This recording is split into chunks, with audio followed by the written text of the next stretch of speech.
বড়দিনকে সামনে রেখে ইতালির রোমে এরই মধ্যে চলছে ছুটির আমেজ।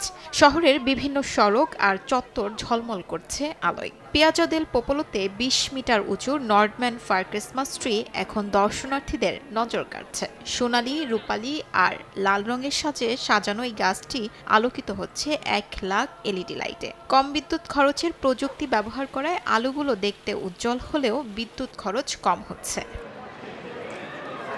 সামান্য দূরে ভিয়া দেল কর্সো পরিণত হয়েছে আলোর করিডোরে। ইউটিলিটি কোম্পানি অ্যাসিয়া বসিয়েছে ১.৫ কিলোমিটার দীর্ঘ আলোর ছাউনি। ৫,০০,০০০ এলইডি বল দিয়ে তৈরি এই আলোকসজ্জায় আছে ঐতিহ্যবাহী ধূমকেতু, তুষার ফুলের মতো প্রতীক আর আলোর বিশেষ সাজ, যা পর্যটক ও স্থানীয়দের জন্য এক ব্যতিক্রমী অভিজ্ঞতা।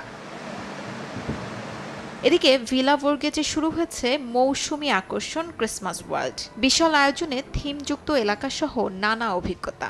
এবছর যুক্ত হচ্ছে নতুন ক্রিসমাস শো, যা পুরো উৎসব মৌসুমের অন্যতম আকর্ষণ হয়ে উঠবে। শিউলি রোসা, সময় সংবাদ।